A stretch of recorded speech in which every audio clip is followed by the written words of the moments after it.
आज लकी जब उसे ऑफिस में लेकर गया तो वहाँ का माहौल बिल्कुल अलग ही था। सब देखकर बड़ी आश्चर्य और हैरानी में थे। कल तक तो सुहानी साहब की कंपनी में काम करने वाली कुलीग थी और आज अचानक से उसके हाथों में भरी सुहाग की चूड़ियाँ और मांग में भरे सिंदूर से सभी आश्चर्य में पड़ गए थे। कल तक तो पूरे ऑफिस में चहकती फिरती थी और लकी से तो उसकी जान जाती थी। लकी का नाम उसने खड़ूस रखा हुआ था क्योंकि उसकी मंगनी तो सुहानी के बहन पाखी से हुई थी। फिर अचानक सुहानी से शादी पर सभी हैरान थे और सुहानी भी अपने रौब में एक अलग ही दबदबा लेकर ऑफिस में आई थी, जिसे सुहानी का बॉयफ्रेंड देख घबराया था। कल तक तो वह हमेशा उसी के साथ नजर आती थी। आज अचानक से उस खड़ूस लकी के साथ शादी करके और यहाँ ऑफिस में आने का मतलब किसी को कुछ समझ नहीं आ रहा था। वहाँ पर सब हैरान थे, लेकिन सुहानी के चेहरे पर ऐसा कोई भी असर देखने को नहीं मिला था जिससे लगे कि सुहानी की शादी लकी से ज़बरदस्ती हुई है। वह तो बहुत ज़्यादा खुश दिखाई दे रही थी। आज से 2 हफ्ते पहले जब लकी बारात लेकर पाखी के दरवाजे पर गया था, हम आपसे शादी नहीं कर सकते, प्लीज़ ये शादी रोक दीजिए। पाखी ने कांपते हुए शब्दों में सामने खड़े लकी को देखते आंखें बंद किए एक ही सांस में कहा, जिसके माथे के बल पाखी की बात सुनते गहरे हुए थे। क्या हुआ तुम्हें? जरा दोबारा कहो। उसका शब्द खतरनाक हद से भी ज़्यादा गंभीर हुआ था। हम ये शादी नहीं कर सकते। वह निगाह झुकाकर बड़ी मुश्किल से बोल पाई थी। दिमाग ठीक है तुम्हारा? सारे मेहमान हमारे शादी के लिए जमा हुए हैं और तुम कह रही हो कि तुम ये शादी नहीं कर सकती। और तुम्हें किसने ये अधिकार दिया मना करने का? वह भी तुम लकी को मना कर रही हो। लकी ने 2 कदमों का फासला तय करते पाखी के करीब आते गुस्से भरे शब्दों में पूछा, मेरी शादी तुमसे ही होगी और इसी वक्त होगी। ये मेरे पापा का फैसला है जो हर हाल में मैं पूरा करके ही रहूँगा। लकी ने गुस्से से कहते उसकी चूड़ियों से भरी कलाई को दबोचा। कुछ कांच की चूड़ियाँ उसकी कलाई में लग गई थी, जिसे छोटी छोटी खून की बूंदें निकलने लगी थी। हम आपसे शादी बिल्कुल नहीं कर सकते, प्लीज़ हमारी बात को समझने की कोशिश करो, पाखी ने तकलीफ भरे शब्दों में कहा। क्यों नहीं कर सकती, जवाब दो। लकी ने उसकी कलाई पर और ज़्यादा अपनी पकड़ को मजबूत करते ठंडे शब्दों से पूछा, हमारी शादी हो चुकी है। हिंदू धर्म के हिसाब से हम दूसरी शादी नहीं कर सकते। हम इतना बड़ा पाप नहीं कर सकते। बेबसी से चीखते हुए अपनी कलाई को लकी से छुड़वाने के लिए कहा और उसकी बात सुनते जहाँ लकी के चेहरे पर आश्चर्य की एक बड़ी लहर दौड़ गई थी।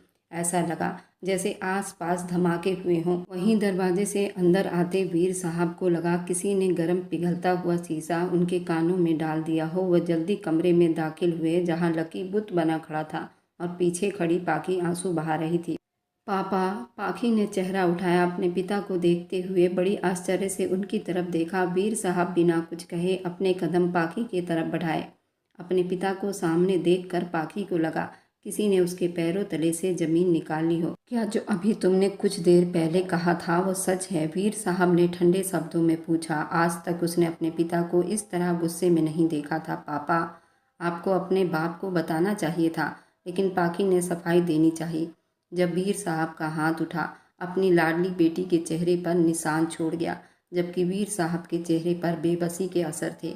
ये सब इतना अचानक हुआ कि वीर साहब को कुछ समझ नहीं आ रहा था। अब सामने खड़े आदमी को क्या जवाब देते जो अभी भी बुत बना ही खड़ा था। कौन है वह आदमी जिसके साथ मिलकर मेरी इज्जत की अर्थी निकाली गई है?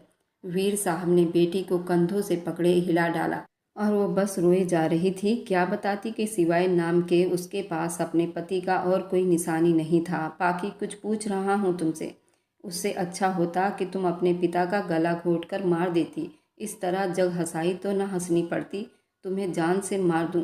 वह गुस्से की हालत में अपनी अलमारी की तरफ बढ़े थे और वहां से गन निकालकर पाखी का चेहरा बिल्कुल सफ़ेद पड़ा था।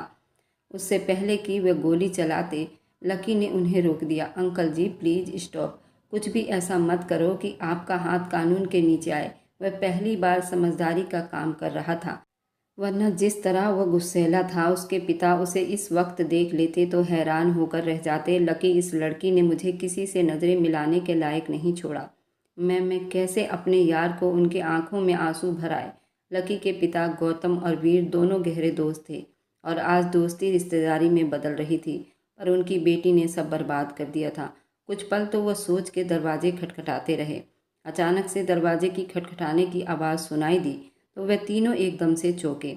आज मेरी इज्जत का तमाशा बन रहा है। मेरी अपनी ही औलाद की वजह से वह अपने होंठ से बड़बड़ाते हुए लकी ने दरवाज़ा खोल दिया तो सामने वीर साहब की छोटी बेटी सुहानी खड़ी थी, जिसके चेहरे पर बहुत ज़्यादा ही फिक्र दिखाई दे रही थी। मेरे पापा, वह धीरे से पूछती अंदर आ गई और फिर अंदर का मंजर देखकर वह कांप कर रह गई। बाप का सर झुका देखते उसने भीगी आंखों से बहन की तरफ सवालिया नज़रों से देखा तो पाखी का सर फिर से झुक गया था। तभी लकी के पिता भी वहां आ गए थे। उन पर भी यह हकीकत खुल चुकी थी। उन्हें भी पाखी के इस बात से बहुत ज़्यादा गुस्सा आया था और दर्द भी हुआ था। लेकिन हिंदू धर्म के हिसाब से शादी के बाद दूसरी शादी नहीं हो सकती थी और बाहर बैठे मेहमानों को वह क्या जवाब देते। इस वक्त वो बुरी तरह से फंसे थे। बहुत मान और इज्जत से वे इतने सारे रिश्तों को ठुकराकर और सब लड़कियों को छोड़कर दोस्त की बेटी को अपनी बहू बनाने के लिए जा रहे थे, लेकिन अब सब बर्बाद होता दिखाई दे रहा था। मेरा जी चाहता अपने हाथों से इसका गला घोंट कर मार दूं या खुद को ख़त्म कर डालूं। वीर साहब की आवाज़ सुनाई दी तो सुहानी ने एक हिचकी ली थी। तभी गौतम साहब की निगाह उस लड़की पर जा ठहरी। अगर बड़ी बेटी ने शादी कर लिया है तो क्या हुआ, छोटी बेटी से लकी की शादी नहीं हो सकती क्या? और अभी उनका कोई भी रिश्तेदार ये नहीं जानता था वीर साहब की कौन सी बेटी से लकी की शादी हो रही है। गौतम साहब ने बहुत आगे की सोचते हुए वीर साहब से उनकी छोटी बेटी सुहानी को मांग लिया। वहाँ खड़े खड़े ये सब तय हो रहा था। सुहानी और पाखी तो बुत बनी खड़ी थी, जबकि लकी को एक पल को सांप सूंघ गया था। ये एक नया रिश्ता बन रहा था। बड़ी बहन ने छुपाकर शादी कर ली तो अब छोटी से शादी कर लूँ। लकी ने आगे बढ़कर पिता को मना करना चाहा, लेकिन पिता के चेहरे की खुशी देखकर वह अपने होंठ भींच गया। सुहानी भी इस बात को स्वीकार नहीं करना चाहती थी, लेकिन पिता के सख्त घूरने पर वह डर कर एकदम चुप हो गई। फिर कुछ ही घंटों में वह अब बेटी से किसी की पत्नी बन गई थी। उस वक्त सिवाय आंसू बहाने के कुछ भी नहीं कर सकती थी। उसकी दुनिया तो बसने से पहले ही उजड़ गई थी। वह लड़की पिता की इज्जत की खातिर खुद भी कुर्बान हो गई थी, अपनी मोहब्बत को भी कुर्बान कर दिया था। बस सबकी प्रार्थनाओं में वे विदा होकर लकी के साथ जा चुकी थी, जबकि पाखी के खाते में आज एक और पाप लिख दिया गया था, बहन का दिल तोड़ने का पाप। जिसने अपनी मोहब्बत की कुर्बानी दे दी थी, उसकी जगह दुल्हन बनकर पिता की इज्जत का मान सम्मान रखा था। वरना आज अगर वह भी मना कर देती तो और कुछ होता न होता, वह अपने पिता को जरूर खो देती। गौतम हाउस में सुहानी का स्वागत बहुत ही शानदार तरीके से किया गया था। गौतम साहब को अपनी बहू अपनी जान से भी ज़्यादा प्यारी हो गई थी, जिसने अपने पिता के साथ साथ उनकी इज्जत का भी मान सम्मान रखा था। आज अगर वह शादी से मना कर देती तो उनकी बनी बनाई इज्जत बिल्कुल खाक में मिल जाती। उनका एक नाम था, एक पहचान था, सब कुछ बर्बाद हो जाता। और इस बर्बादी से बचाने वाली हस्ती सुहानी थी, जिसकी वे सारी जिंदगी एहसानमंद रहने वाले थे। इतने बड़े बंगले में उन दो बाप बेटों के अलावा नौकर ही रहा करते थे। लकी की माँ की डेथ हो चुकी थी। उनके गांव की एक विधवा औरत जिसने लकी को बचपन से पाला था, माँ के मरने के बाद माँ की ममता उसी ने लकी पर लुटाई थी। निहारिका वह उनके साथ ही रहा करती थी। लकी का और गौतम का हद से ज़्यादा ख्याल रखती थी। वही थी जो ये शादी अटेंड करने आई हुई थी। उसे सीधा लकी के रूम में ही पहुँचा दिया गया था। सुहानी का भी इस वक्त गुस्सा और दुख से बुरा हाल था। इसका बस नहीं चल रहा था सब कुछ बर्बाद कर दे। वह भी तो बर्बाद हुई थी। अपनी मोहब्बत को खोकर दिल में दर्द की एक टीस उठ रही थी। अपने आसपास फूलों की सेज देखती उसका दिमाग जैसे बिल्कुल सुन्न हो गई थी। सेज खींचकर उतार कर बर्बाद करने लगी। उसके अंदर एक आग सी उठने लगी थी, जो हाथ में आता गया उठा उठा कर फेंकती चली गई और अब आने वाले वक्त से बेखबर जमीन पर गिरते ही अपनी मोहब्बत की बर्बादी का मातम मना रही थी। वह जैसे ही कमरे में दाखिल हुआ तो उसके कदमों में ही सुहानी का दुपट्टा गिरा हुआ था। कमरे की कुछ चीज़ें टूटी फूटी और बिखरी पड़ी थी। सेज को भी नोच कर फेंक दिया गया था। सुहानी बेड के साथ टेक लगाए बैठी थी। दरवाज़ा खुलने की आवाज़ पर उसने गर्दन मोड़कर सामने की तरफ देखा और लकी को देखते ही अपनी जगह से उठ खड़ी हुई। ये मेरे कमरे की हालत क्या बना रखी है तुमने, और इतनी हिम्मत कैसे हुई तुम्हारी? लकी ने ठंडे नज़रों से सुहानी को घूरते हुए पूछा, जो बिना दुपट्टे के उसके सामने खड़ी थी। इस वक्त वह अपने होश हवास में नहीं लग रही थी। मेरी ज़िंदगी खराब कर दी, मेरे सारे सपने चकनाचूर हो गए हैं और आपको अपने कमरे की पड़ी है।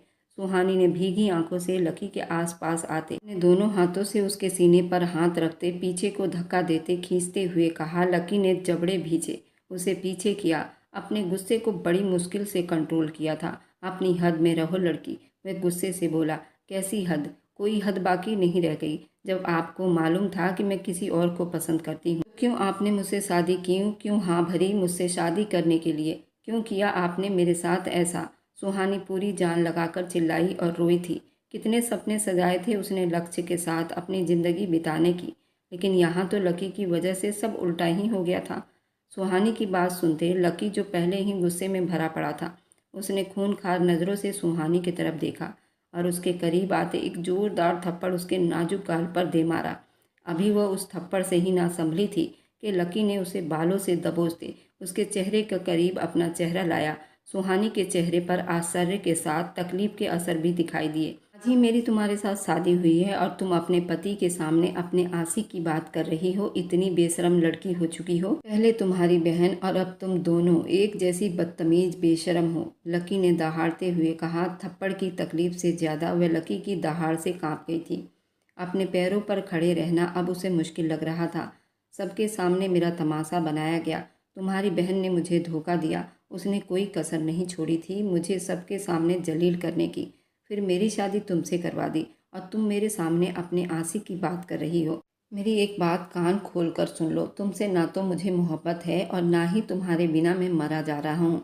लेकिन अब तुम मेरी धर्मपत्नी हो, इसलिए आज के बाद अगर तुमने अपनी जुबान से किसी भी अनजान मर्द का नाम लिया तो तुम्हारी खाल उतार दूंगा। लकी ने कहर बरसती नज़रों से सुहानी को देखते कहा, जो बुत बनी आंखें फैलाए खड़ी लकी को ही देख रही थी। मेरे परमिशन के बिना तुम इस कमरे से एक कदम भी बाहर निकालोगी, या अगर तुम मुझे इस कमरे से बाहर नजर आई तो तुम मुझे खुद जानवर बनने पर मजबूर करोगी। वह अपनी कहते हुए बाथरूम की तरफ बढ़ गया था कि फिर से रुका। मेरे बाहर निकलने तक ये कमरा मुझे बिल्कुल साफ चाहिए। मुझे बिखरा हुआ और गंदगी बिल्कुल भी पसंद नहीं। वह उंगली उठाता वार्निंग करते बाथरूम में बंद हुआ था, जबकि सुहानी तो उसके मारे गए थप्पड़ और उसके शब्दों के बीच में ही उलझ कर रह गई थी। कहाँ इतना गुस्सा, कहाँ उसकी बर्बादी। लकी के एक थप्पड़ ने उसे सब कुछ भुला दिया था। शीशे के सामने खड़े होते उसने अपने सफ़ेद गाल पर लाल निशान देखे। आंखों में मोटे मोटे आंसू भर लाई थी। उसकी हिचकियाँ भी बंद रही थी, लेकिन ना ही कोई सुनने वाला था और ना ही कोई उसे सहारा देने वाला था। वह अपने आंसू खुद ही रगड़ती, अपना गाल साफ किया और वहाँ से पलटी थी। उसने लक्ष्य के साथ अपनी ज़िंदगी बिताने के सपने सजाए थे। लक्ष्य जो बहुत अमीर तो नहीं था, उसके ऑफिस में उसके साथ ही काम करता था। उसके सॉफ्ट नेचर और केयरिंग अंदाज सुहानी को बहुत ही अच्छे लगते थे और फिर लकी भी उसे बहुत पसंद करता था। ऑफिस में सबको पता था और ये ऑफिस किसकी थी, वह भी तो लकी का ही था। लकी तो सब जानता था, उससे कुछ भी बात छुपी नहीं थी। उसके बावजूद सुहानी से शादी हो गई थी। इस बात का दुख सुहानी को सबसे ज़्यादा था, पर अब उसे ये सब स्वीकार करना था। यह आदमी जितना गुस्सैला दिखाई देता था, हकीकत में उससे भी ज़्यादा था। वह रोते हुए सब कुछ समेट रही थी। कुछ ही देर में सब कुछ अपनी जगह पर रखते वह सेज की तरफ देख रही थी। ताज़ा गुलाब के फूलों को जमीन पर गिरा हुआ देखकर वह ठंडी आह भर गई। सारे फूल उठाती वह बिस्तर पर रखने लगी। दिल में लकी के लिए सिर्फ नफरत का जज्बा उमड़ रहा था, और वह भी बहुत ज़्यादा। जब बाथरूम का दरवाज़ा खुला तो वो पूरी मर्दाना जिस्म के साथ सामने था, जबकि वह नाजुक सी सुहानी बेड के दूसरी तरफ खड़ी उसे देखती रह गई। उसे नज़रअंदाज करता वह ड्रेसिंग रूम की तरफ बढ़ गया और अपने बाल ड्रायर करने लगा, जैसे कमरे में वह अकेला हो। वह सारे फूल उठाकर बिस्तर पर रख रही थी और अब पीछे हटी थी कि लकी बेड के पास आते ही वह सारे फूल हाथ से मारते जमीन पर गिरा चुका था। सुहानी उछलकर एकदम पीछे हटी थी। वह लकी के गुस्से से बहुत बुरी तरह से डरी हुई थी। जिंदगी में कभी थप्पड़ नहीं खाया था, लेकिन शादी की पहली रात पति से थप्पड़ खाने वाली कोई और नहीं, सुहानी थी। अगले पल वह बाकी के सारे फूल उतारकर जमीन पर फेंक गया था। ये सब कुछ समेटो और इसे ड्रेसिंग रूम में ले जाकर डस्टबिन में फेंक दो, उसको गुस्से भरी अंदाज में ऑर्डर देता बिस्तर पर तकिया सीधा करते टेक लगाकर बैठता मोबाइल उठा गया था। इतना ज़्यादा बिखराव अब एक बार फिर से उठाती सुहानी की तो जान निकलने लगी थी। उसे ये दुनिया का मुश्किल वाला काम लग रहा था। आंखों में फिर से आंसू भरने लगी। यहाँ खड़ी मेरा मुंह क्या देख रही हो? जो कहा है जल्दी करो। उसने फिर से गुस्सा किया तो उस पर सुहानी बुरी तरह से सहम कर रह गई और अपने लहंगे को संभालती एक बार फिर सब कुछ समेटने लगी। वह ढेर सारे फूल उठाकर ड्रेसिंग रूम की तरफ चली गई। वह अपने ही लहंगे में उलझकर एकदम पीछे को गिरी।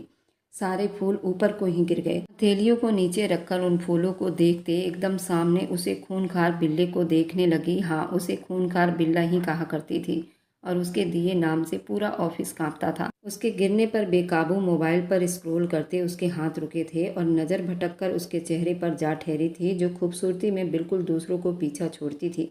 लेकिन सामने लकी था। फिलहाल इस तरह की खूबसूरती अट्रैक्ट नहीं करती थी। उसके लिए इंसान के अंदर की खूबसूरती होनी चाहिए थी और आज के हालत में साबित हो गया था कि वे दोनों बहनें ही अंदर की खूबसूरती से कोसों दूर थी।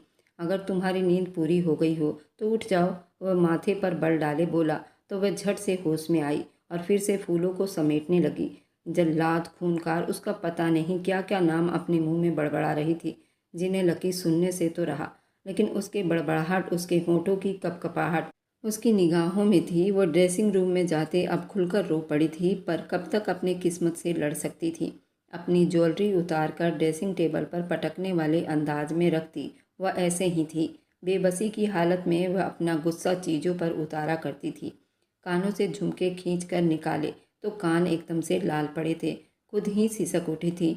डफर कहीं का, आज एक नया नाम दिया और उसकी सोच भटककर पाखी की तरफ चली गई, जिसकी वजह से आज वह यहाँ थी। क्यों किया दीदी आपने ऐसा? अपनी खुशियों के लिए आपने मेरी खुशियों की आग लगा दी।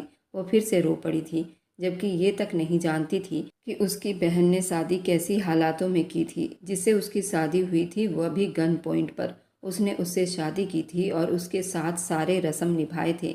नहीं तो वह आदमी उसके पिता को ही मार देता। अगर वह ये शादी ना करती तो वह उसके पिता को जान से ही मार डालता।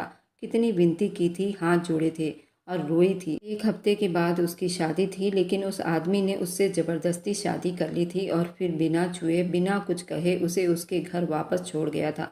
खटके की आवाज़ पर चौंकी थी। बहुत ज़ोर से बादल गरज रहे थे और बारिश बरसने को तैयार थी। वह कब से यूं ही आंगन के बीचों बीच बैठी थी। अंधेरा हर तरफ फैल गया था, बिल्कुल उसके दिल के अंधेरे जैसी। वह पल भी उसकी ज़िंदगी में आनी थी। पूरा घर इस वक्त बिल्कुल खामोशी में डूबा हुआ था। उसने दोबारा अपने पिता से बात करने की बहुत कोशिश की, लेकिन वे कुछ भी सुनने को तैयार नहीं थे। फिर उन्होंने अपने आप को ही कमरे में कैद कर लिया था। तब से वो यहीं बैठी थी। योगेश, जिस आदमी से उसकी शादी हुई थी, वह बस उसका नाम ही जानती थी। बारिश शुरू हो चुकी थी, लेकिन उसे कोई ख्याल नहीं था। वह भीगती चली जा रही थी। सर्दियों की बारिश थी तो कुछ ही देर में उसने कांपना भी शुरू कर दिया था। उसने दिल से प्रार्थना की अपने मर जाने की। आज उसकी वजह से ही तो उसके पिता का सर झुक गया था। उसकी बहन को अपनी मोहब्बत, अपनी खुशियों की कुर्बानी देनी पड़ी थी और सबके दुख और तकलीफ का कारण बन गई थी। ये सोचती उसकी सज़ा मौत से भी बुरी होनी चाहिए थी। वह हिचकियाँ भरते रोए जा रही थी। दिल दर्द में फटे जा रहा था। वह गहरी सांस भरते ऊपर काले आसमान को देखती वहीं आंगन के बीचों बीच अपनी बाहें फैलाकर लेट गई। आंखें खोलना चाह रही थी, लेकिन बराबर बरसती बारिश ने उसकी ये कोशिश नाकाम बना दी। वह छोटे छोटे सांस भरती आंखें मूंद गई थी। उसे महसूस हुआ बारिश थम गई है, लेकिन बारिश बरसने की आवाज़ तो आ रही थी। उसने धीरे से अपनी आंखें खोली तो खुद पर किसी आदमी का दबाव महसूस किया, तो उसकी सांसें सीने में ही अटक गई। रात के गहरे अंधेरे में तेज बरसती बारिश और थोड़ी थोड़ी देर के बाद कड़कती बिजली ने उसे बिल्कुल बेहाल कर दिया था। बिजली के कड़कने पर वह आदमी का चेहरा देखते अपने रोंगटे खड़े होते महसूस कर रही थी। वह ब्लैक ड्रेस में था और सिर्फ उसका चेहरा ही वो देख पा रही थी। योगेश, वह अपने होंठ पर नाम दोहराती उसे घबराए आंखों से देखने लगी। दूसरी तरफ योगेश उसे अपना नाम दोहराते देखकर उसके होंठों की कपकपाहट देख रहा था। उसका नाम याद रखे हुए थी। योगेश का दिल अजीब से पलों में धड़क रहा था। अचानक पाकी के बदन में हलचल हुई। उसने योगेश को पीछे हटाना चाहा। उसके फैले बाजू पर अपने हाथों को उसके हाथों में जकड़ता फंसा गया था। वह बिना उसके साथ अटैच हुए उसको पूरा अपने बाहों में भर लिया था। उन पलों में पाखी को लगा उसकी आत्मा निकल जाएगी। उसका जिस्म धीरे धीरे कांपने लगा था। उसकी आवाज़ तो गले में ही दबकर रह गई थी कि कांपते होंठ योगेश को बुरी तरह अट्रैक्ट कर रहे थे। एक बार वह अपनी उंगलियों को उसके होंठों पर फेरता बेकाबू झुककर उसके माथे पर होंठ लगा गया।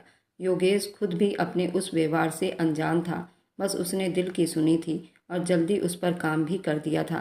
पाखी का बस नहीं चल रहा था। उस आदमी को जान से ही मार डाले, पर उसको पूरे काबू में किए हुए था। वह तो उसे 1 इंच भी नहीं हिला पा रही थी। वो बुरी तरह से डर गई थी। योगेश होश में वापस आता, जरा सा पीछे होता, उसका चेहरा देखने लगा। दूर हटो मुझसे, वह जोर से चिल्लाई। बारिश की तेज बरसती बूंद ने भी उसकी आवाज़ का ऊंचापन रोक दिया था। अगले ही पल वो पीछे जाता, उसे अपनी बाहों में भर गया। ये सब इतना अचानक हुआ था कि पाखी बस देखती रह गई। वह उसे अपने बाहों में उठाकर उसी के रूम में लाया था और उसे धीरे से अपने पैरों पर खड़ा करते बिना पलक झपकाए उसे देखे जा रहा था। वह अब भी आंसू बहा रही थी। उसका जी चाहा सामने खड़े उस आदमी को जान से ही मार डाले। वह ऐसी तो न थी कि अपने पिता की इज्जत को पैरों तले कुचलती। वह हमेशा से एक समझदार और हर चीज़ को बारीकी से समझने वाली बेटी थी। आज उस आदमी की वजह से वह एक कैरेक्टर लेस लड़की साबित हुई थी। कभी ऊंची आवाज़ में बात तक न करने वाले पिता ने उस पर आज हाथ उठाया था। ये सोचते अगले पल योगेश के गाल पर थप्पड़ मार चुकी थी। वह फिर भी बुत बना खड़ा रहा, उसे देखता रहा। उसको तो कुछ न हुआ। फिलहाल उस नाजुक लड़की के हाथ में दर्द उठ गया था। वह दांत कपकपाते हुए बोली थी। योगेश को मुस्कुराने पर मजबूर कर गई। पहली बार वह मुस्कुराया था। पाखी तो उसकी छोटी सी मुस्कान को देखते ही रह गई थी। वह मुस्कुराते हुए बहुत अलग सा लग रहा था, लेकिन पाखी अगले पल माथे पर बल डाल गई थी। वह थप्पड़ खाकर भी मुस्कुरा रहा था। शर्म है आपको या नहीं? क्यों किया आपने हमारे साथ ये सब? आज पापा का सर हमारी वजह से झुका है। वह उसका गिरेबान थामे चिल्ला रही थी, लेकिन उसका चिल्लाना भी बोलने से कम था। उसने जिंदगी में कभी किसी से ऊंची आवाज़ में बात तक नहीं की थी, तो वह चिल्लाती कैसे? ड्रेस चेंज कर लो वरना ठंड लग जाएगी। वह उसे क्या कह रही थी? वह क्या जवाब दे रहा था? पाखी को उस पर बहुत ही ज़्यादा गुस्सा आ रहा था। निकलो मेरे कमरे से, अभी इसी वक्त, बल्कि हमारे घर से भी निकलो। वह उसे धक्का दे रही थी, जो अपनी जगह से 1 इंच तक न हिला। वह बस एकटक उसे देखे जा रहा था।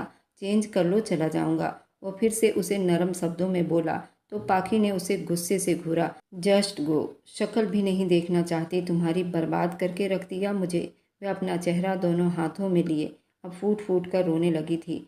आबाद भी कर दूंगा, वादा है मेरा। वह उसके दोनों हाथ अपने हाथों में लेते बड़ी प्यार से बोली, तुम्हारे साथ आबाद होने से तो अच्छा होगा कि मर जाना पसंद करूंगी।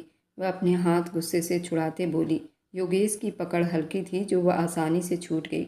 आप चेंज कर लीजिए, अगर आप चाहती हैं मैं यहाँ से चला जाऊँ।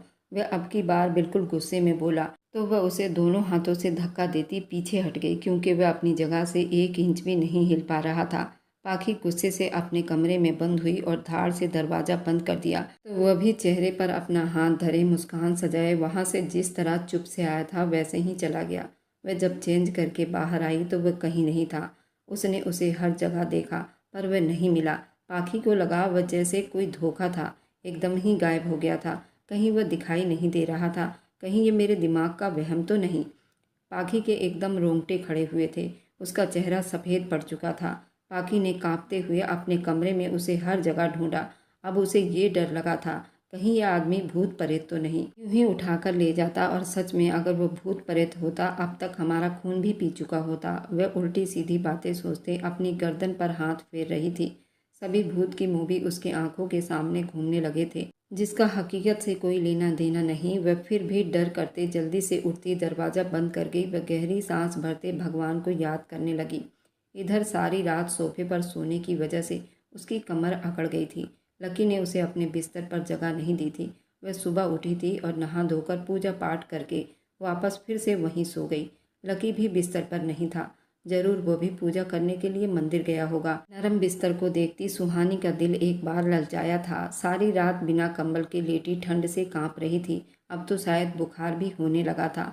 न जाने लकी कब वापस आए। मैं थोड़ी देर सो जाती हूँ, उसे क्या ही पता चलेगा। वह सोचते हुए उठी और बिस्तर पर जाकर बैठी।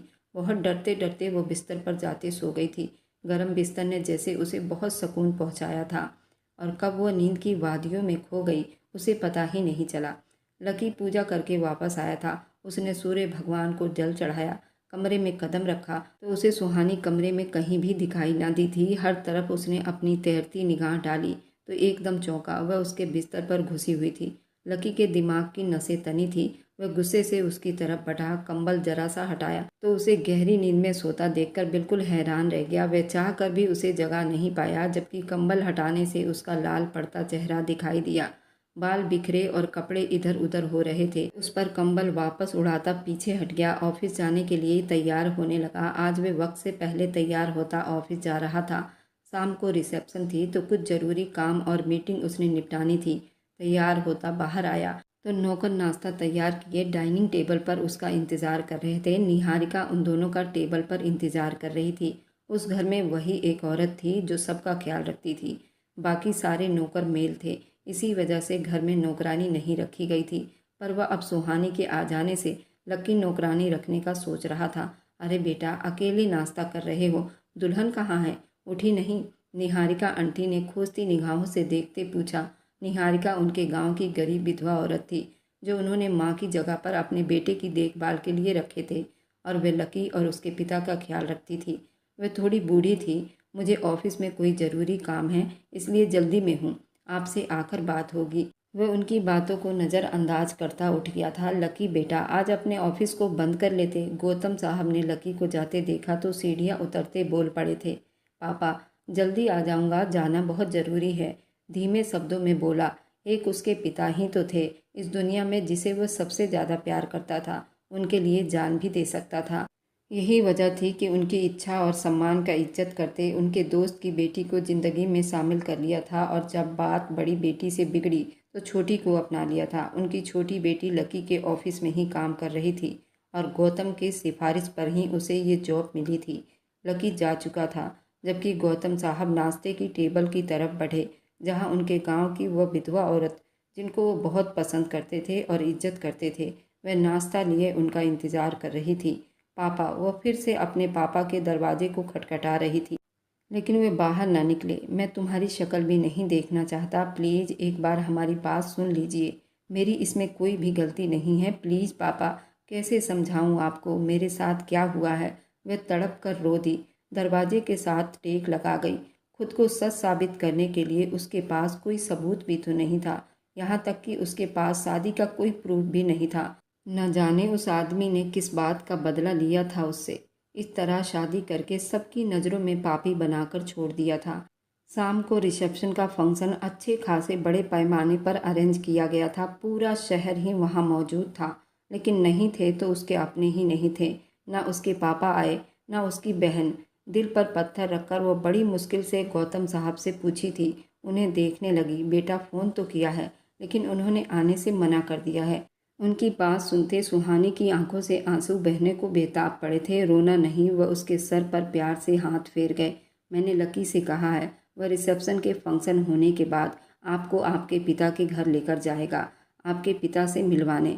वह इतने प्यारे अंदाज में बोले कि सुहानी उनके नरम दिल से बहुत प्रभावित हुई थी। वह पहले भी उनकी अच्छाई की दीवानी थी और अब तो वह और भी ज़्यादा उसके फेवरेट हो गए थे। उनके कहे गए हिसाब से लकी उसको उसके पिता के घर लेकर जा रहा था। रात काफ़ी हो गई थी, मौसम भी अब ख़राब था, जैसे बारिश होने वाली थी। वह दुल्हन बनी बैठी थी, अपने आसपास शॉल लपेटे हुए थी, लेकिन फिर भी ठंड से उसकी जान निकली हुई थी। शायद रात के बुखार का असर अब कुछ ज़्यादा हो रहा था। उसने कोई मेडिसिन भी नहीं ली थी। अजीब सी हालत हो रही थी। गाड़ी का हॉर्न बजा तो उसका दिल घबरा रहा था। उसे गाड़ी में घुटन होने लगी थी।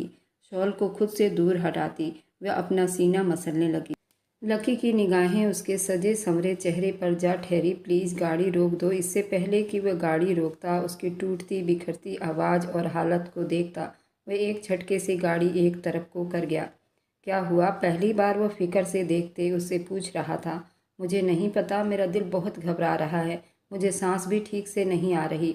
वह अगले पल हाथ रखती बड़ी धीरे से बोल पाई थी। लकी ने गाड़ी के शीशे नीचे किए तो ठंडी हवाओं ने अंदर का मोड़ लिया। उस एक पल में सुहानी कांप कर रह गई थी। उसका चेहरा लाल हो रहा था।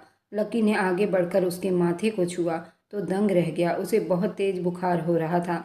अगले पल वह सीट से पीठ लगाए आंखें मूंद गई। लकी ने गाड़ी का शीशा वापस ऊपर चढ़ाया। अब उसका मुंह हॉस्पिटल की तरफ था। उसे अब उस लड़की की फिक्र हो रही थी जो 2 दिन पहले ही उसकी पत्नी बनाई गई थी। अस्पताल पहुंचने तक वह अपने पिता को खबर दे चुका था। अस्पताल के पार्किंग में गाड़ी रोकते, नीचे उतरता, दूसरी तरफ आते व दरवाज़ा खोलते वह सुहानी को बुला रहा था, पर वह बिल्कुल बेहोश पड़ी हुई थी। लकी ने बिना देर किए उसे अपनी बाहों में उठा था। अस्पताल के अंदर दाखिल हुआ। वहाँ मौजूद सब लोगों ने मुड़ मुड़ कर उसे देखा था।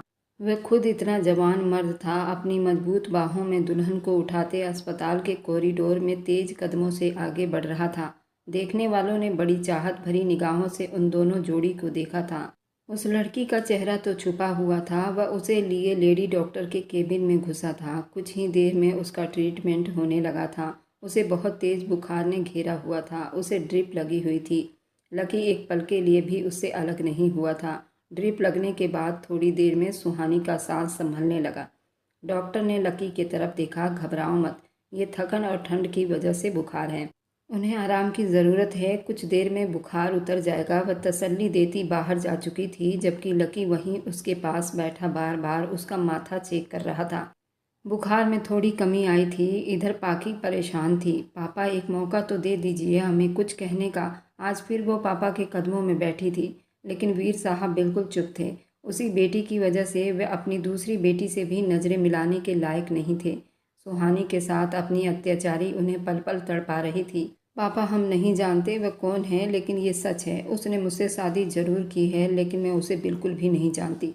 तुम्हें शर्म नहीं आती? तुम अपने पिता को कैसे बेवकूफ़ बना रही हो? जाओ मेरी नज़रों से, वरना न जाने मैं आज क्या कर दूंगा। वह बहुत ज़्यादा ही दुखी थे।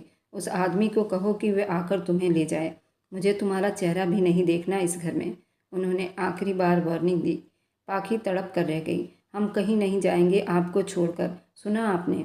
हम नहीं जानते वह आदमी कौन है, सिवाय उसके नाम के। उसने ज़बरदस्ती मुझे। अब और ज़्यादा कुछ नहीं सुनना। वह गुस्से से उठ खड़े हुए। अगर 2 दिन के अंदर वह आदमी नहीं आया तुम्हें ले जाने के लिए, तो तुम मेरा मरा हुआ मुंह देखोगी। उनके शब्द पर पाखी की आत्मा तक निकलने वाली थी। वह चुपचाप अपने रूम में वापस आई। कहाँ से ढूंढती उस आदमी को? वह तो एक धोखा था। वह रोती हुई बैठती चली गई। अब एक ही रास्ता था, वह खुद को सच्ची साबित करने के लिए उस आदमी के सामने जाती, और उसे सामने लाने का तरीका वह सोच चुकी थी कि उसे अब कैसे सामने लाना है। ये आंख मिचौली का खेल अब वह और ज़्यादा नहीं खेल सकती थी। अब वक्त था आर या पार करती। इधर सुहानी के गले में कांटे की तरह चुभने लगी थी। प्यास से उसका गला सूख रहा था। पूरी पसीने में डूबी हुई थी। उठकर बैठी तो कुछ देर उसे होश नहीं था कि वह कहाँ है। सर अभी भी भारी भारी सा हो रहा था। वह हर तरफ अंधेरा छाया हुआ था। बड़ी मुश्किल से आंखें खोली और हिम्मत इकट्ठी की। दीदी, उसे लगा वह अपने घर पर है। पाखी दीदी। वह कंबल को पीछे हटाती बिस्तर से नीचे उतरी तो ठंडे फर्श पर पांव रखते उसको कपकपी सी सवार हो गई। एकदम से उसे ठंडे पसीने आने लगे। वापस बिस्तर पर लेटने लगी, लेकिन उसे प्यास लगी थी। दीदी, वह थोड़ा ऊंची आवाज़ में बोली तो पास ही सोफे पर आड़े तिरछे अंदाज में सो रहा लकी की आंख खुली और झट से उठ बैठा। चेहरे पर हाथ फेरता वह साइड लैंप ऑन कर गया। क्या हुआ? वह अपने पास मर्दाना आवाज़ सुनती। वह बुरी तरह से उछली थी। वह घबरा गई थी। लकी ने एक गुस्सैली निगाह उस पर उठाया था। बुखार ने याददाश्त छीन ली है क्या? गुस्से में कहता बड़ी लाइट ऑन कर गया। वह अपनी आंखें मीच गई और फिर आसपास का मंजर देखती उसे सब याद आ गया। 3 दिन पहले ही तो वह उस भूत के कैद में कैद हुई थी। नम आंखों से उसे देखती सब याद आ गया था। वह अपने ट्राउजर की पॉकेट में हाथ डाले, ऊपर से बनियान पहने उस वक्त बहुत ज़्यादा हैंडसम लग रहा था। जरूर अगर मोहब्बत की शादी होती, उस आदमी पर दिल जान से वो फिदा हो जाती। पर यह खड़ूस खूनकार आदमी उसके टाइप का बिल्कुल भी नहीं था, जिसने पहली रात ही उसे थप्पड़ मारा था। वह थप्पड़ तो सुहानी को जिंदगी भर ना भूलने देगी। प्यास लगी है, पानी पीना है, वह चिल्लाई थी। पास पड़ा जग दिखाई नहीं दे रहा? डाल लो गिलास में और पी लो। वह गुस्से में बोला तो सुहानी ने जग से पानी गिलास में डाला और अपने होंठों से लगा लिया। वापस सोफे पर जा बैठा। अब मोबाइल उठाता, मोबाइल पर वीडियो देखने लगा। उसे भी देखता। अब वो अपने हुलिये से तंग नजर आ रही थी। शायद उसे ड्रेस चेंज करना था। वह गहरा सांस भरता अलमारी की तरफ बढ़ा और उसका हल्का फुल्का ड्रेस निकालते उसकी तरफ बढ़ाकर बोला, लो चेंज कर लो आपके सामने। वह अचानक उसके आवाज़ पर गुस्सा हुआ था। हाँ, यहीं खड़ा हूँ, तुम्हारा दीदार करने के लिए तरसा हूँ, तुम्हारे खूबसूरत जिस्म को देखने के लिए। डफर लड़की, उसे दांत कपकपाते कहता। लाइट ऑफ करता। गैलरी का दरवाज़ा बाहर खोल गया। बाहर निकल गया। वह उस बड़बड़ाती बुरा भला कहती खुद बड़ी मुश्किल से वहीं अपना ड्रेस चेंज करने लगी, लेकिन उसे बैक ब्लाउज का हुक न लगा। वह अपने ब्लाउज में उलझ कर रह गई। बंद करके थक गई थी। उससे ब्लाउज का हुक नहीं लग रहा था। बुखार की वजह से उसे बड़ी मुश्किल उठानी पड़ी थी। थक हार कर वह यूं ही वापस लेट गई।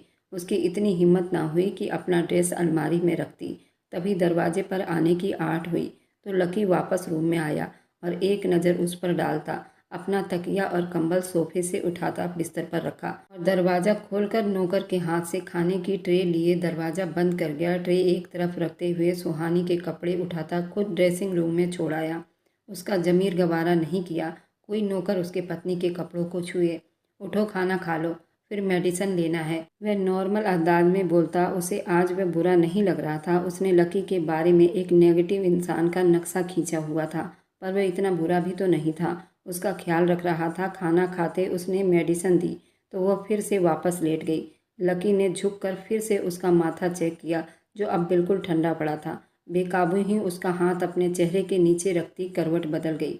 वह बस उसे देखता रह गया। वह उससे काफ़ी छोटी थी। अभी तो शायद वह इतने सपने नहीं सजा पाई थी कि उसकी शादी हो गई। शायद वह लक्ष्य को बहुत पसंद करती थी, पर अचानक से दिमाग में बात आई तो उसके दिल पर चोट लगी। घूर कर बिना पलक झपकाए उसे देखा और वहीं उसके पास ही टिक गया। ये एक एहसास जागा था कि मैं तो उसका पति हूँ। वह उसकी थी, वह उससे शादी कर चुका था, तो वह किसी और को सोचता भी कैसे। वह चाहना तो बहुत दूर की बात थी। वह उसके करीब होकर बेड से टेक लगा गया, उसे देखता जा रहा था जो अब ठंड से कांपते उसके साथ चिपक रही थी। उसके यूं बार बार चिपकने पर लकी के दिल की हालत अजीब होने लगी थी। वह और ज़्यादा उसके पास नहीं लेट सकता था। उसने अपना हाथ छुड़ाना चाहा तो सुहानी ने और ज़्यादा अपने आप को उसके साथ चिपका लिया। उसकी नरम मुलायम धड़कनों को महसूस करते उसके दिल की धड़कन बड़ी तेज बढ़ी थी। तो वहीं वह सुन हुआ था जब उसके आसपास बाहें फैलाती पूरी खुद को उसके सीने में छुप गई। लकी ने गहरा सांस भरकर अपनी आंखें मींच ली। लकी खुद को उसके पकड़ से आज़ाद नहीं कर पा रहा था। उसकी नरम नरम सांसों की गर्माहट अपनी गर्दन के आसपास महसूस कर रहा था। जरा सा वह कसमसाया, पीछे हटने लगा। वह अपने होठों को उसके गर्दन के साथ जोड़ गई। लकी के गले की गिल्टी उभर कर बाहर हुई। उसकी बर्दाश्त से अब सब बाहर हो रहा था। झुकते उसके बाहों को पीछे करता वह तकिए पर टिका गया। वह नींद में करा रही थी। वह पीछे हटने लगा। उसके ठंडे पांव लकी के पांव के साथ टच हुआ तो वह फिर से रुक गया। दिल के हाथों मजबूर होकर झुककर उसके माथे को छुआ कि एक बार वह फिर से उसके साथ लिपट गई। वह नींद में थी। लकी समझ नहीं पाया वह उसकी पत्नी थी। उसको इस वक्त बाहों की गर्माहट चाहिए थी। खुद को यही महसूस करवाता धीरे से अपनी बनियान को उतारता, एक तरफ रखता, उसका सर अपने सीने में रखे उसे अपनी बाहों के कैद में कर लिया। उसका ठंडा जिस्म लकी के तपते जिस्म के साथ जुड़ गया था। आंखें मूंदे धीरे से उसके खुले ब्लाउज को साइड हटाता, उसके साड़ी को बाहर रखता, पेटीकोट को नीचे सरकाता चला गया। दिल उसका 120 की रफ्तार से धड़क रहा था, लेकिन उसके ज़रूरत को समझता उसके नज़दीक हुआ था। वह खुद को बार बार यही महसूस करवाता उस पर कब्जा किए जा रहा था। उसका सर तकिए पर धरे वह उसे हर पर्दे से आज़ाद करता, उसकी सांसों पर कब्जा कर गया। उस पल वह खुद को रोक न पाया। इतने करीब आकर वह उससे दूर नहीं जा सकता था। धीरे धीरे रात बीतती जा रही थी। लकी की मोहब्बतें भी धीरे धीरे बढ़ती जा रही थी। वह उसके करीब क्यों आया? वह अब सब कुछ भूल गया था। याद था तो सिर्फ इतना, वह उसकी धर्मपत्नी थी और लकी उस पर अपना पूरा अधिकार रखता था और अपना पूरा अधिकार उससे ले चुका था। वह बेहोशी में भी सिसक उठी थी। इधर पाकी उस वक्त गाड़ी को एक पहाड़ी पर रोके हुए थी। उसके हाथ स्टीयरिंग पर थे। दिल था कि कांपे जा रहा था। वह बहुत बड़ा कदम उठाने जा रही थी। नहीं जानती थी ये कदम काम करेगा या नहीं, लेकिन उसे अब यह आदमी सामने चाहिए था। उसे सबके सामने लाना था, क्योंकि वह उसके किरदार पर कीचड़ उछाल चुका था। जोर से स्टीयरिंग पर हाथ मारते हुए गाड़ी को वापस स्टार्ट कर गई। अब उसका मुंह पहाड़ी की तरफ था। गाड़ी को वो पहाड़ी से गिराने वाली थी। वह अपनी जान को दांव पर लगा रही थी, उस विश्वास के साथ कि वह धोखा छलावा जो भी है, अगर वह सच में हुआ तो जरूर सामने आएगा और कम से कम शादी करके उसे इतनी आसानी से तो मरने नहीं देगा, क्योंकि इस शादी के पीछे उसका कोई ना कोई मकसद तो जरूर छुपा होगा। वह गाड़ी की स्पीड बढ़ा चुकी थी कि अचानक एक ब्लैक गाड़ी उसके रास्ते में रुकी और उसे भी साथ लिए आगे बढ़ती जा रही थी। पाखी ने गाड़ी को झटके से ब्रेक लगाई। एक पल को वह अपनी जगह पर बुरी तरह से उछली। उसका सर स्टीयरिंग पर जा लगा। खाई के आगे जाते जाते उसकी गाड़ी रुक चुकी थी। दूसरी गाड़ी में बैठा आदमी ब्लैक कोट पैंट में था। हाँ, ये वही था योगेश। वह आ गया था सामने। फाइनली पाखी ने उसे बिल से निकाल ही लिया था। झटके से गाड़ी का दरवाज़ा खोलते हुए आदमी बाहर निकलता उसके तरफ आ रहा था। एक पल को पाखी का दिल कांप उठा था। उस आदमी के खूबसूरत चेहरे पर बेहद गुस्सा था, जैसे वह आज पाखी को ख़त्म कर देगा या खुद को। उसकी गाड़ी का दरवाज़ा खोलता, उसे झटके से बाहर निकालता, गाड़ी के साथ जोर से दबा गया। बिल्कुल पागल हो गई हो, जानती हो अभी क्या हो सकता था। वह उस पर दबाव डालता चला गया, जबकि वह बराबर एक टक उसके चेहरे को देखती जा रही थी। कौन हो तुम? वह धीरे से बोली तो अब वो पत्थर का हुआ। हमने पूछा कौन हो तुम? वह उसका गिरेबान जकड़ चुकी थी। अगले पल योगेश ने उसकी कमर में हाथ डाले, उसे जोर से अपने सीने में दबा लिया। पाखी पूरी की पूरी कांप उठी थी। आपके लिए मेरी एक ही पहचान काफ़ी है कि मैं आपका पति हूँ। नहीं नहीं, मैं नहीं मानती इस शादी को जिसमें कोई भी मेरे घर का शामिल नहीं था। हमारी शादी झूठी है। मेरे पिता मुझ पर विश्वास नहीं कर रहे। वह नफरत करने लगे हैं सिर्फ आपकी वजह से।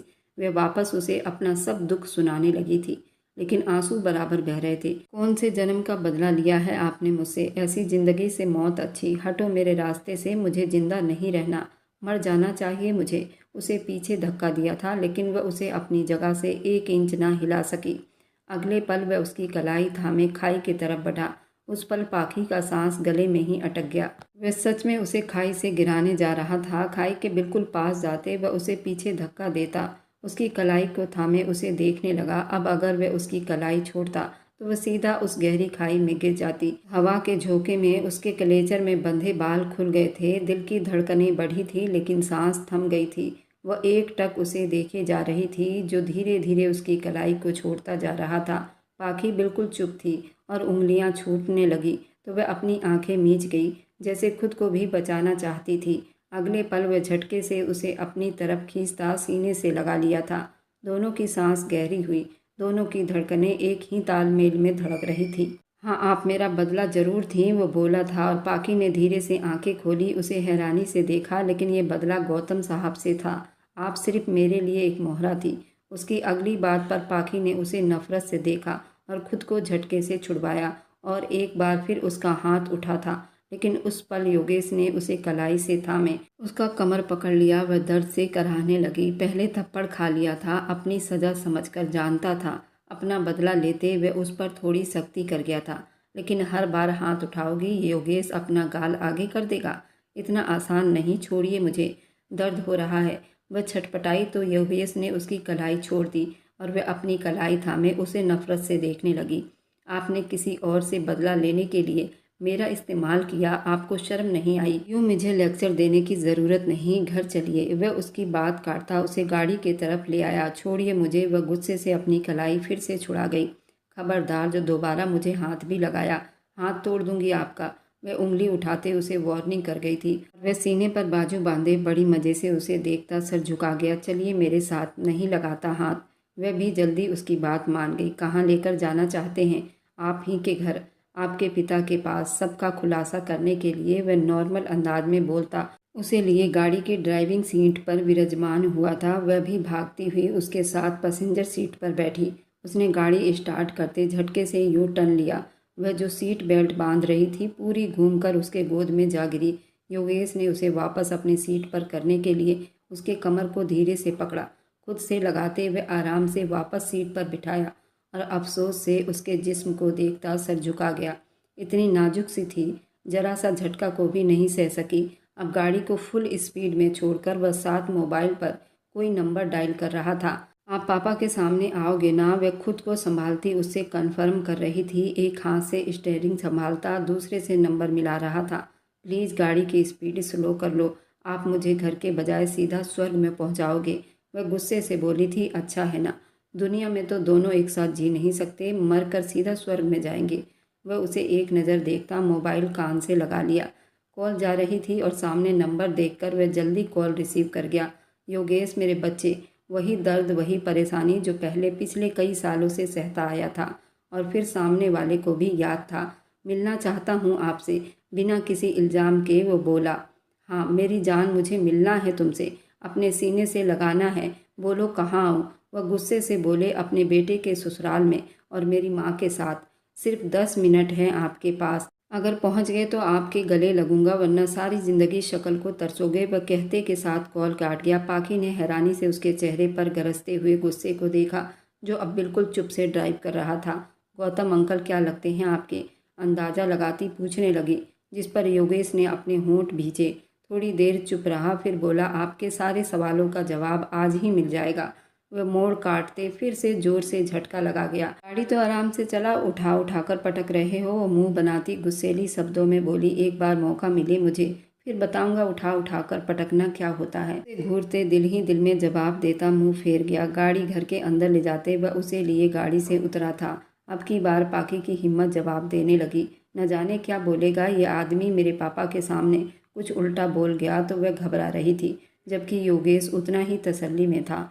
खुद चलोगी या कलाई थाम कर ले चलूं? से सीट पर बैठे देखकर फिर से भड़का था, उतर रही हूँ, लेकिन एक बात सुन लीजिए, अंदर वही सब बोलना जो सच है। उल्टा पुल्टा बोलकर हमारी इज्जत की धज्जियां मत उड़ाना। उसके साथ चलते बोल भी रही थी, जबकि योगेश एक कान से सुनकर दूसरे कान से बाहर निकाल रहा था। कमरे में दाखिल हुआ तो गौतम साहब इससे पहले ही पहुंच गए थे और वीर साहब के पास बैठे थे। इससे पहले कि वे वहां पहुंचते, योगेश पाखी को एक साथ देखकर वे दोनों अपनी जगह से उठ खड़े हुए।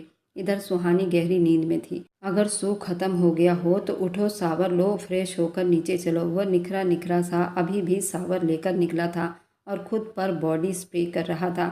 आईने में ही उसके पूरे जिस्म पर एक गहरी निगाह डालती नॉर्मल अंदाज में बोली, आप बहुत बुरे हैं। आपने मेरी बेहोशी का नाजायज फ़ायदा उठाया। और मुझे वो बोलते बोलते एकदम चुप हुई। जबकि बिस्तर से उठती अब वो घबरा रही थी, क्योंकि उसके तन पर एक भी कपड़े नहीं थे। मैंने तुम्हारा फ़ायदा उठाया? उसकी तरफ मुड़ा, जबकि माथे पर अनगिनत बल पड़ चुके थे। धीरे से अपने शर्ट के बटन को खोल रहा था। सुहानी और ज़्यादा कंबल ऊपर लिए छुपने की नाकाम कोशिश करने लगी। वह अपनी शर्ट उतारकर अब अपनी वाइट संडो भी उतार गया। उसकी चौड़ी सीना और छाती देखती वह थूक निकल कर रह गई। वह अपने बाजू को देखता मुड़ा था। क्या ख्याल है ये जख्म कैसे आए होंगे? वह अपने कंधे और गर्दन और पीठ पर उसी के दिए गए जख्मों को दिखा रहा था, जिन्हें देखकर वह खिसियानी सी हुई थी। बहुत बेशरम हैं आप। कोई जवाब न बन पाया तो थोड़ा सा गुस्सा करते कंबल को अपने मुंह तक ओढ़ गई। वे धीरे से कदम उठाता उसके करीब हुआ और उस पर से कंबल को हटाता उसे बिना कपड़ों को देखता दांतों तले होंठ दबा गया। उसका चेहरा बुरी तरह से लाल होने लगा। मुझे तो कहीं से भी तुम अबला नारी दिखाई नहीं दे रही हो, जिसके साथ रात को मैंने कुछ बुरा किया हो। वह उसकी बात पूरी होने से पहले उसके होंठ पर अपनी हथेली जमा गई। प्लीज़ चुप कर जाओ। एक तो मुझे कुछ याद नहीं, ऊपर से आप मुझे इतना कुछ सुना रहे हैं। वह रोनी सी शक्ल बनाती बोली, चलो अब हर रात मैं तुम्हारे होश हवास में सब कुछ करूँगा ताकि तुम्हें याद रहेगा। उसकी हालत को देखता बोला। वह फिर से खुद को छुपा गई। अच्छा बताओ, क्या कहीं तुम्हें दर्द है? वह पूरा उस पर झुका हुआ था, पूछ रहा था। सुहानी उस वक्त को कोस रही थी जब उसने खुद ही शेर के मान में हाथ डाल चुकी थी। अब उससे बचना नामुमकिन लग रहा था। प्लीज अपनी शर्ट पहन लो। वह मिनमिनाई, नजरें चुराती बोली, कंबल क्यों ओढ़ रही हो? हटाओ कंबल। वह अपनी तरफ खींच गया। वह कांप कर रह गई। वह अपने कपड़े को भी उतार गया। वह शर्ट के तरफ इशारा कर गई। अगले ही पल वह उसे गोद में भरता बाथरूम की तरफ बढ़ा। सिर्फ 10 मिनट है तुम्हारे पास, जल्दी से सावर लेकर निकलो, मुझे देर हो रही है, ज़रूरी मीटिंग है। उसकी बात पूरी होने से पहले वह दरवाज़ा बंद कर गई। सावर लेकर वह 15 मिनट बाद तौलिया पहने बाथरूम से निकली थी। उसे लगा कि वह जा चुका होगा। वह तो उसके इंतज़ार में वहीं बैठा था। उन्हीं कदमों से तेज़ी से वापस पलटी थी कि लकी ने एक ही झटके से उसे बिना तौलिए का करके अपनी बाहों में छुपा लिया। अब किससे छुपा रही हो? अब कुछ भी छुपा हुआ नहीं है, सब बेपर्दा हो चुका है। इसलिए अब ये फालतू के कोशिश छोड़ दो। वह उसके कान के लौ को चूम गया, धीरे से उसके गाल को काट गया। वह एकदम तड़प उठी थी। अगर ऐसे ही सिसकियां भरती रही तो मॉर्निंग रोमांस करने का दिल मचलने लगेगा। फिलहाल यू आर सो ब्यूटीफुल उसे अपने सामने किए उसकी तारीफ कर रहा था, जो शायद उसकी पत्नी होने के नाते ये उसका अधिकार भी था। उसकी बात पर व उसके देखने पर सुहानी बहुत शर्माई थी और उसकी आंखों के आगे हाथ रख दिया था, जबकि चेहरे पर एक धीमी मुस्कान ने छुआ था। कौन सा लक्ष्य, कौन सा जबरदस्ती की शादी? याद था तो बस इतना, सामने खड़ा आदमी वह पूरा उसका हो गया था। वह दिल ही दिल में खुश तो थी, लेकिन फिलहाल वह स्वीकार करने में चोरी कर रही थी। चलो चेंज करो, फिर नीचे चलते हैं। वह आगे बढ़कर उसके माथे पर अपना होंठ रखता उसे अपना दीवाना कर लिया था। सुकून की लहर उसके पूरे जिस्म में दौड़ गई थी। दोनों तैयार होते बाहर नाश्ते के लिए आए तो गौतम साहब कहीं दिखाई न दिए। आंटी भी जा चुकी थी, अब बिल्कुल चुप्पी थी। नौकर से पापा का पूछा। उसने भी बताया कि हमें नहीं पता। नाश्ता करते उसने अपने पिता को कॉल मिलाई। बेल जा रही थी लेकिन कॉल रिसीव ना हो सकी। वह थोड़ा शक में हुआ था। ऐसा कभी हुआ ही नहीं था कि घर में आंटी भी नहीं और कोई नौकरानी भी नहीं थी। सब मेल नौकर थे। सब सोचते हुए उसने सुहानी की तरफ देखा, जो नाश्ता करते करते कहीं सोच में खोई हुई थी। सुहानी उसके बुलाने पर वह एकदम चौंकी। नाश्ता फिनिश करो, फिर ऑफिस चलना है मेरे साथ। वह पीछे होता धीरे से बोला, ऑफिस? लेकिन क्यों? वह एकदम उलझ गई। वह अब किस हैसियत से वहाँ जाएगी? कोई भी तो नहीं जानता था कि उसकी शादी लकी से हो गई है। क्यों, कोई प्रॉब्लम है? नहीं, वो मेरी तबीयत। वह बहाना करने लगी। वह अब ठीक है, जल्दी करो, शाबाश। वह ऑर्डर देते उठ गया। सुहानी गहरी सांस भरकर रह गई। इधर पाकी बहुत परेशान थी। ये सब क्या हो रहा है? वीर साहब ने गौतम साहब की तरफ देखते पूछा, जो योगेश को गले लगाए हुए थे। उनकी आंखों में ढेरों आंसू थे। ये मेरा बड़ा बेटा है वीर। उनके शब्द पर तो पाखी बिल्कुल गूंगी रह गई। एक पल को उसके कदम लड़खड़ा गए और पास पड़ी टेबल का सहारा लिया। मैं कुछ समझी नहीं। वीर साहब के माथे पर अनगिनत बल पड़े। वो मेरी प्रेमिका का बेटा है। हाँ, मैंने उससे शादी नहीं की, मोहब्बत किया था और घर वालों से और दुनिया वालों से डर गया था। हाँ, ये मेरी ही औलाद है, मेरा खून है, गर्व से बोले तो वीर साहब ने एक गहरी सांस भरते बेटी की तरफ देखा। वह उस आदमी के साथ क्या कर रही थी? ऐसे मत देखो अंकल जी। योगेश ने उसकी सवालिया नज़रों को भांप लिया और उनके तरफ बढ़ा। आपकी बेटी से शादी मैंने ही की थी। अचानक ही योगेश ने वीर साहब और गौतम दोनों पर बम फोड़ा। उनकी मर्जी के खिलाफ उसकी अगली बात पर वीर साहब का हाथ उठा था, लेकिन हवा में ही रह गया था। वे चाह कर भी उसको मना न कर सके। पाखी ने अपने मुंह पर हाथ रखा, अपनी आवाज़ को गले में ही दबाया। ये क्या कह रहे हो तुम योगेश? अच्छा, तो वह तुम थे? वीर साहब ने उसका मुंह अपनी तरफ मोड़ते हैरानी और आश्चर्य से देखा। वो मैं ही था। उसने गहरा सांस भरते हाँ में सिर हिलाया। किया ये सब? वह दुखी अंदाज में बोले। उस एक सवाल का जवाब तो पाखी को भी चाहिए था। ये आप पूछ रहे हैं? वह अपनी पैंट के पॉकेट में हाथ डालता अब की बार गुस्से में बोला, जैसे उन्हें अब आईना दिखाने का वक्त आ गया हो। कुछ पल चुप्पी की नज़र हो गई। वीर साहब कड़ी से कड़ी मिलाने लगे। वह पल जिस दिन उन्होंने लकी का रिश्ता तय किया था, तब योगेश की बातें उनके दिमाग में चलने लगी थी। वह अपने बेटे लकी की शादी में इस तरह बिजी थे कि वह योगेश की किसी बात को सीरियसली नहीं लिया। पर अब उन्हें सब समझ में आ रहा था। मतलब ये शादी वीर साहब की इज्जत पर वार करने के लिए किया गया था। उन्हें नीचा दिखाने के लिए, उनको सबके सामने बेइज्जत करने के लिए। वह बदला लेना चाहता था। वह अपने पिता गौतम साहब को सबके सामने जलील करना चाहता था। जैसे उसकी माँ पूरी जिंदगी बिना शादी के उनके घर में नौकर की तरह रह रही थी। कभी उसकी माँ ने अपनी जुबान से कुछ न बोला, लेकिन योगेश सब समझता था। योगेश को पढ़ने के लिए उसके पिता ने बाहर भेज दिया था। जब योगेश ने सुना कि लकी की शादी कर रहे हैं, तब उसे बहुत गुस्सा आया था। वह चाहता था कि पहले उसकी माँ को वह स्वीकार करें और दुनिया के सामने बताएं कि योगेश भी उनका बेटा ही है। यही आग वह दिल में लिए ये सब कुछ कर गया था। जबकि वे दोनों बाप बेटी बुत बने खड़े रह गए। वह निहारिका का बेटा था। निहारिका से उन्होंने प्यार किया था और निहारिका प्रेग्नेंट हो गई थी। गौतम साहब बहुत अमीर आदमी थे। निहारिका बहुत ही गरीब घर की थी। उन्होंने अपने प्यार के बारे में अपने पिता को भी ना बताया और अपने पिता की पसंद की हुई लड़की से शादी कर ली। और गौतम यहाँ दिल्ली में शिफ्ट हो गए थे। उन्होंने गांव जाना ही छोड़ दिया। गांव की सारी ज़मीन उनके बड़े भाई देखा करते थे। और जब गौतम ने निहारिका को छोड़ दिया, ना ही उससे कोई कांटेक्ट किया, ना ही कोई बातचीत की। निहारिका ने अपने माता पिता की इज्जत बचाने के लिए उनके पसंद के लड़के से ही शादी कर ली। लेकिन निहारिका की किस्मत बहुत बुरी थी। 1 साल के बाद पता चला निहारिका के पति को कैंसर है। शादी के 2 साल के बाद निहारिका का पति इस दुनिया से जा चुका था। निहारिका के पति को ये नहीं मालूम था ये बेटा उसका ही है। ये बात उसके दिल में ही रह गई और निहारिका विधवा हो गई थी।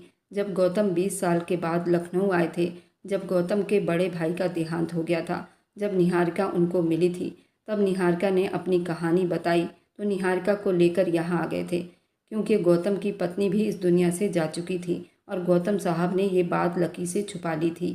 लेकिन योगेश को ये बात पता चल गया था। गौतम उसके पिता हैं, तभी वह उनसे बदला लेने के लिए ये सब कर गुजरा था। वह चाहता था कि गौतम उसकी माँ को अपना ले और अपने बेटे को भी अपना ले, लेकिन वह दुनिया से छुपाकर इन दोनों को रखे हुए थे। वे अपने और निहारिका के रिश्ते को कभी दुनिया वालों के सामने नहीं करना चाहते थे। उसने एक दिन गौतम और निहारिका को आपस में बात करते सुना था, तब से ही उसके दिल में ये आग उठी थी और ये बदला लेने के लिए वो ये सब कर गया था।